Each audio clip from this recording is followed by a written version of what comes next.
ये बच्चे कब समझदार होंगे। कहते हैं कि बच्चे मन के सच्चे होते हैं। बच्चों के मन में अगर एक बार कोई बात बैठ जाती है तो वह उसे ही सच मान बैठते हैं। आज की हमारी कहानी ये बच्चे कब समझदार होंगे इसी पर आधारित है। एक परिवार और परिवार की खींचतान के बीच परिवार के बच्चे क्या सीखते हैं, आइए देखते हैं।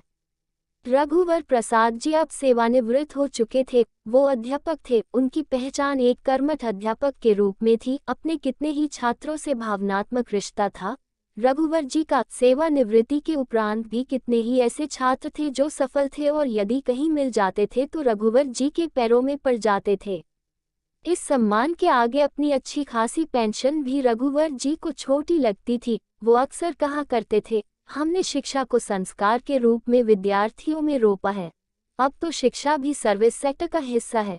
शिक्षक के लिए छात्र एक ग्राहक हैं, तो छात्र और उनके माता पिता के लिए शिक्षक एक सर्विस प्रोवाइडर। फिर वो एक लंबी सांस खींचकर बोलते, सही समय में जिंदगी गुजार गए हम।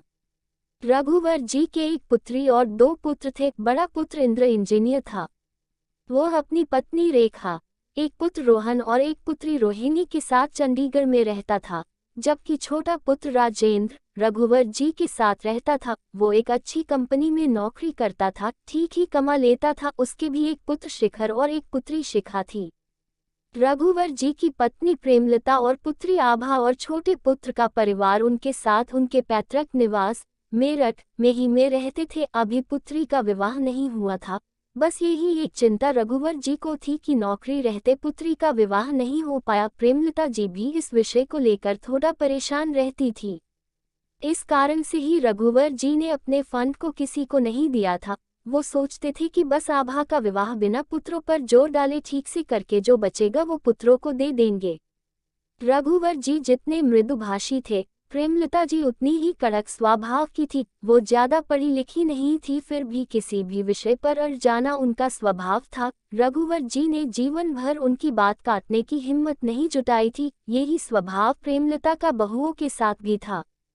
बड़ी बहू आधुनिक परिवार से थी और प्रेमलता जी का बड़ा पुत्र भी अच्छा कमाता था, इसलिए प्रेमलता जी की अपनी बड़ी बहू से ज्यादा बनी नहीं। पोती पोतों की याद तो रघुवर जी और प्रेमलता जी को भी आती थी, परंतु प्रेमलता जी भी झुकने को तैयार नहीं थी, इसलिए बस जैसे तैसे चल रहा था। हालांकि छोटी बहू रश्मि भी प्रेमलता जी के स्वभाव से कुंद थी, लेकिन अपने पति के दबाव के कारण चुप थी। प्रेमलता जी अक्सर अपने छोटे बेटे को ताना मारा करती थी, बड़ा वाला मेहनत करके बड़ी पोस्ट पर चला गया, अंधी कमाई है, और एक तू है धक्के खाकर भी बस 10-15 हज़ार पर अटका है। उसकी तो घरवाली भी MBA है, वो भी कमा लेती है। तेरी तो घरवाली भी BA ही है।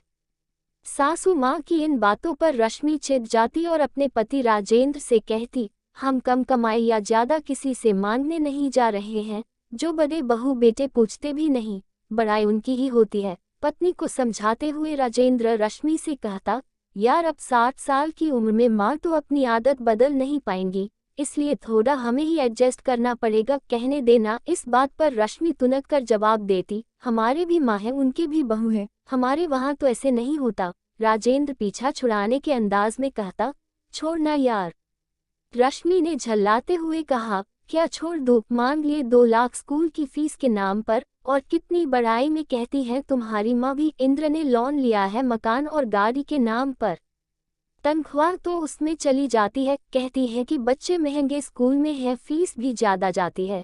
कुछ देर चुप रहने के बाद फिर से रश्मि ने बोलना शुरू किया, जरूरत वरूरत कुछ ना है, बस माल इकट्ठा करना है। वैसे तो बड़ी बहू यहाँ आती भी नहीं, जब जरूरत होती है तो पता नहीं कैसे मुंह पड़ जाता है फोन करने का।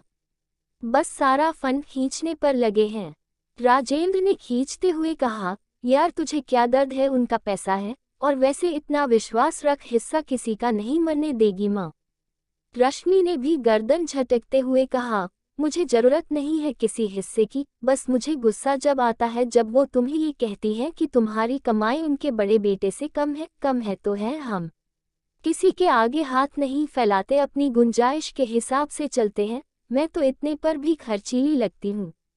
राजेंद्र बाहर चला गया। इस तरह अक्सर विवाद हो जाता था। राजेंद्र ने भी अब महारत प्राप्त कर ली थी इस विवाद को झेलने में। रघुवर जी की बड़ी बहू चाहे सास के पास आए या ना आए, लेकिन इंद्र और वो किसी न किसी रूप में अपनी जरूरतें इनसे जरूर पूरी कर लेते थे। इस बात को मेघा भी जानती थी, लेकिन चुप रहती थी। हालांकि उसे भी ये डर जरूर सताता था कि इस तरह उसके माता पिता उसकी शादी के लिए भी कुछ बचाएंगे या नहीं। बाहर ही बरामदे में कुर्सियां और सोफे पड़े थे, जहां पर रघुवर जी और प्रेमलता जी बैठे थे और अपने पोते और पोती को खिला रहे थे। आभा अंदर ही बैठी टी हुई देख रही थी। राजेंद्र रघुवर जी के पास आकर बैठ गया।